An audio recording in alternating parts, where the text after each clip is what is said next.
Halo, assalamualaikum warahmatullahi wabarakatuh. Selamat pagi, siang, sore, malam. Tapi ini aku buatnya di siang hari.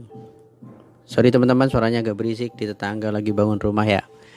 Oke, di podcast kelas kosong adalah mewakili pikiran kita. Dimana kalau kita pikiran kita diberikan ruang kosong, space-nya dikasih ruang kosong, maka kita bisa menerima sesuatu informasi yang baru, sesuatu ilham yang baru. Baik. Thank you telah mendengarkan podcast kelas kosong. Di sesi kali ini aku akan bicara mengenai sebuah negative thinking, tapi gimana cara menanganinya. Aku tidak bilang mengatasi ya, karena menangani dan mengatasi itu sebenarnya beda teman-teman. Kalau menangani itu menurutku sesuai dengan prosedur ya, sesuai dengan langkah-langkah yang diusahakan benar. Tapi kalau mengatasi itu lebih pada menggunakan segala cara lah. Sorry kalau ini ada beda dengan teman-teman dalam berpandang. Oke, nggak usah sampai ke situnya lah. Kita akan lanjutkan. Ini sebuah cerita yang memang tidak jauh dari apa yang pernah aku alami, dan mungkin ini menjadi sebuah referensi renungan teman-teman, apa yang harus teman-teman lakukan ya. Yang aku alami pertama adalah diberi jabatan tetapi tidak diberdayakan. Aku ulang nih ya, mendapatkan sebuah jabatan tetapi tidak diberdayakan, dalam arti tidak diberikan sesuai dengan SOP-nya. Jadi pernah aku dulu dapat sebuah amanah, menjadi ada jabatan lah di atas, di bawah leader gitu. Lalu ketika aku sudah paham apa yang harus kulakukan, ternyata itu tidak berjalan karena memang semuanya diambil atau di take over oleh si leader gitu.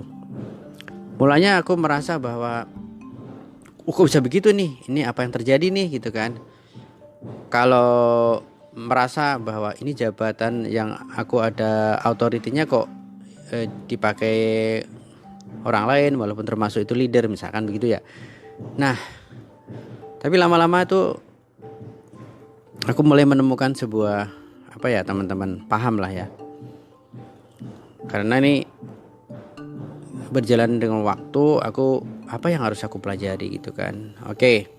Jadi ada kemungkinan bila orang atau teman juga mendapatkan hal seperti ini, atau orang di sekitar teman-teman mendapatkan kejadian yang seperti aku alami, ini akan mengundang berbagai respon, dan respon itu akan diikuti oleh tindakan. Pertama, ada yang melakukan tindakan secara reaktif dengan komplain. Itu bisa terjadi saja, dan itu kalau bukan diomongkan dengan si leader atau si kepala atau pimpinan mengenai wewenang dan tanggung jawab, kenapa tidak diberikan secara penuh. Mungkin ada alasan yang baik lah ya. Tapi ada juga sih, dalam tanda kutip, ini nggak mau tahu lah, pokoknya lu jangan ganggu gua. Nah, ini repot banget ya. Maka sebenarnya orang komplain, orang punya masalah, itu kalau niatnya baik, itu orang itu hanya pengen menyelesaikan atau pengen menemukan solusi. Nah, ini ada beberapa solusi menurut aku sih ya, versi akunya. Ya tadi pertama memang sebaiknya dibicarakan baik-baik kepada pimpinan atau leader. Karena mengenai wewenang tugasnya itu kenapa tidak diberikan atau kenapa tidak dibatasi gitu. Padahal itu sudah tertulis tanggung jawab dia gitu. Tanggung jawab misalkan tanggung jawabku gitu. Nah, dari sebuah kejadian seperti itu ada hal-hal yang bisa diambil, dipetik kajiannya. Jadi gini, ada suatu keadaan di mana leader itu tidak berubah, tidak mau dikomplain, tidak mau diberikan masukan. Dia merasa melakukan itu dengan benar, bahkan tidak peduli bawahannya itu seperti apa, yang penting dia lakukan. Kadang aku pernah berpikir, kok bisa seperti itu ya? Nah, pilih yang paling mudah di mindsetku adalah, oh, salah memilih pemimpin karena kurang cakap. Mungkin aku hanya bilang begitu. Dan aku menyadari biasanya sih ditunjuk dari hasil tanda kutip KKN atau dari luar yang tidak tahu internal di sebuah instansi itu. Bahkan tidak ada prestasinya sama sekali yang menonjol lalu dijadikan leader. Jadi hal yang sifat iramanya pekerjaan di sebuah instansi itu smooth, enak, kemudian kooperatif, diambil sebuah leader baru yang fluktuatif, jadi suasananya menjadi nggak jelas gitu. Atau yang kedua mungkin karakter leadershipnya itu kurang kali ya. Maksudnya adalah ya memang seorang leader harus ada karakter sendiri. Karakter itu dibuktikan ketika dia sudah mimpin. Apakah seorang pemimpin itu harus cerdas dengan nilai tinggi? Enggak juga. Leadership itu beda dengan orang cerdas. Tetapi sebenarnya leader yang bagus selain cerdas juga punya karakter tersendiri. Mungkin teman-teman nanti kalau karakter leadership yang aku dapatkan informasi kita sharing di sesi yang lain ya. Lalu yang biasanya aku lihat adalah kecerdasan sosial. Orang yang punya empati bagus, kecerdasannya itu bukan kecerdasan dalam arti bukan ilmu ya, ilmu pelajaran itu bukan, atau sains bukan, ini di sosial. Misalkan gini, kalau ada seorang leader kemudian lihat ada bawahannya itu sakit, lalu segera diperhatikan dengan kata-kata simpati, kemudian mengajak yang lain untuk mendoakan dari seorang pimpinan, itu salah satu, belum kelihatan aja dari kata-kata itu sudah menunjukkan seorang leader yang punya kecerdasan sosial yang baik.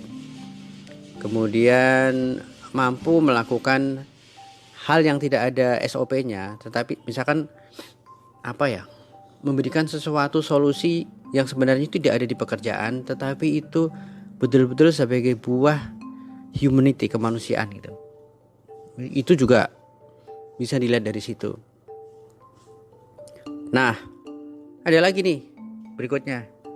Seorang leader tidak bisa memberikan apresiasi kepada orang lain dalam tanda catatan bawahannya. Jadi komunikasi yang kaku, kemudian ketika ada prestasi dari anak buahnya tidak diakui bahwa itu adalah sebuah prestasi yang baik, yang bisa dilegalisasi, diomongkan kepada teman-teman melalui grup, salah satunya misalkan di WhatsApp gitu. Itu susah banget. Gimana anak buah mau memberikan sebuah apresiasi pula gitu kan? Karena ujung-ujungnya semua keadaan itu adalah dari kata-kata. Kebijakan keluar dari kata-kata. Nah, itu yang menurut aku butuh banget. Lalu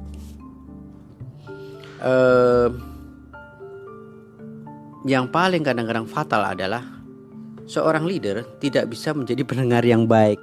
Ini sering aku mendapatkan teman-teman.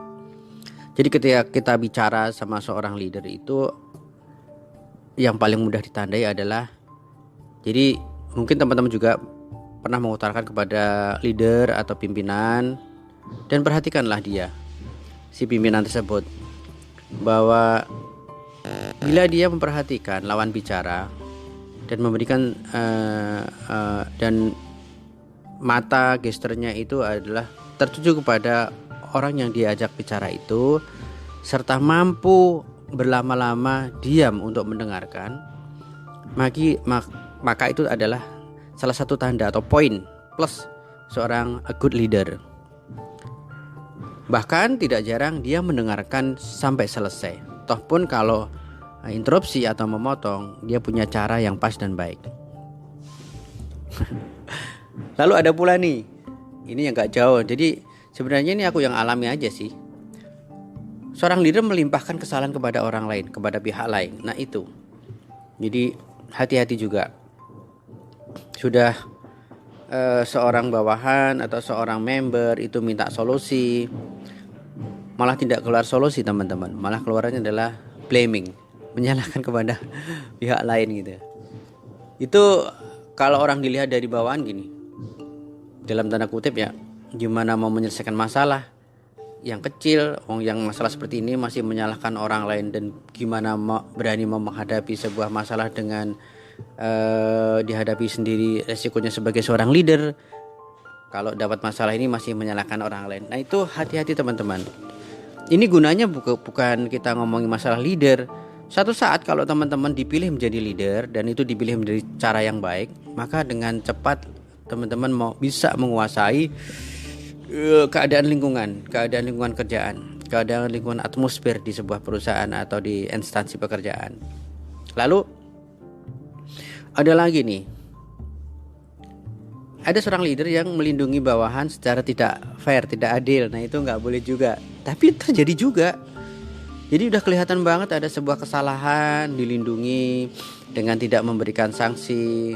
Sementara kalau ada anak buah yang lain yang notabene dislike, kadang-kadang tuh lebih gawat lagi kalau ada karakter seorang leader itu adalah like and dislike. Mungkin secara pribadi iya, tapi sudah mencampur adukan di dalam dunia keputusan, waduh, tanpa melihat sebuah prestasi anak buah, itu juga gawat juga ya. Sebenarnya ujung-ujungnya adalah kebangkrutan di HRD, Human Resource Development juga bangkrut dalam arti tidak membangun persepsi yang bagus. Bahkan heran ya, leader itu betul-betul sebenarnya diharapkan oleh seorang anak buah itu menjadi ujung tombak menemukan solusi, mencarikan rezeki, memberikan harapan panjang, kan seperti itu ya teman-teman. Lalu kadang-kadang ini salah mungkin, tapi ada juga sih. Jadi leader itu berbicara dengan bawahan secara tidak etis. Contohnya gini, pernah mengalami ya. Ada dua orang yang mempunyai bidang yang sama. Dua orang ini salah satunya tidak disuka, satunya disuka. Nah, ketika ada dua orang ini sedang tadi yang tanda kutip tidak disuka oleh leader ya. Dua orang ini sedang berdiskusi, lalu si leader datang dan si leader ini ngomong masalah hal yang sebenarnya itu tupoksi dua orang itu, tapi hanya ngomong ke satu orang dan ngomongnya kenceng dan satunya tidak diajak bicara, seperti membuang salah satunya gitu loh, membuang muka atau gimana. Nah itu menurutku tidak etis banget, tidak akan menjadi seorang leader yang baik apapun. Karena walaupun tidak suka, seorang leader itu punya cara-cara sendiri yang elegan. Apakah dipanggil berdua, apakah dengan cara yang menurut saya tidak menyakiti atau secara batin atau sikap kepada orang lain gitu. Dan yang terakhir itu menurutku sekarang ya, yang aku dapatkan adalah bahwa merasa tugas kewajiban seorang leader itu dia sendiri yang mengerjakan. Kalau ada prestasi, ini gue loh. Kalau menyuruh anak buah nggak mau melakukan, langsung ditekel sendiri, tapi dalam tanda kutip awas yo, nanti kalau aku nanti sukses, aku tidak mau bilang ini sukses kalian, ini adalah suksesku sendiri. Menurutku parah banget, karena memang itu bukan seorang leader. Jadi menurutku leader itu adalah mampu men-trigger semua anak buah karyawannya, seolah-olah karyawan itulah yang menemukan sebuah ide, walaupun awalnya dari leader, tapi tidak secara langsung, tapi diberikan kepada orang atau anak buahnya supaya melakukan, dan mereka untuk mengaku bahwa mereka lah yang menemukan. Jadi itu yang dianggap sebuah great leader gitu. Kemudian ya tadi ada berikutnya lagi ya. Sorry, masih ada sekitar 3 lah. Yaitu seorang leader yang tidak tahu cara membesarkan hati anak buahnya. Parah juga ini. Sudah anak buahnya sakit-sakitan, kemudian dalam keadaan situasi, apalagi dalam situasi sekarang itu adalah situasi yang fluktuatif, semua karyawan dimasukkan hanya 25%, menghindari kerumunan, sehingga mempengaruhi juga masalah pendapat. Karena ada perusahaan juga seperti tempatku ini kadang-kadang Tidak sama penggajiannya dikarenakan masalah transport, mungkin seperti itu. Nah, hal seperti itu teman-teman harus sikapi dari seorang leader ya, harus membela gimana sih supaya mendapatkan hak kehidupan yang fair. Dan sebenarnya tidak hanya materi. Ketika seorang leader mampu men-trigger anak buahnya dengan memecut semangat mereka, memberikan kata-kata yang bijak, teduh, sejuk, baik, bahkan mengerti ajaran agama dengan baik, tapi lebih kepada tadi selalu deket, support, itu enak banget. Kemudian berikutnya adalah pimpinan yang masih membawa aroma dendam. mungkin gimana ya, ada sih. Jadi leader itu kadang-kadang berapa kali gak jadi, gagal sekali, terus kemudian menunjukkan, nah sekarang gue leader, lo yang gak suka sama gue, sekarang giliran lo yang harus gue tindas. Nah itulah yang menurut aku, ya udah, kapasitasnya seorang leader cuma sampai segitu, hanya menghabiskan hidupnya untuk balas dendam. Dan aku yakin itu tidak akan menemukan solusi yang lebih keren gitu, yang lebih bagus. Karena balik lagi bahwa kualitas seorang itu bisa dilihat ketika dia memegang sebuah tampuk jabatan. Jadi kelihatan banget. Orang dulu mungkin dipikir orangnya arogan, orangnya itu kaku. Tapi ketika jadi leader malah sebaliknya.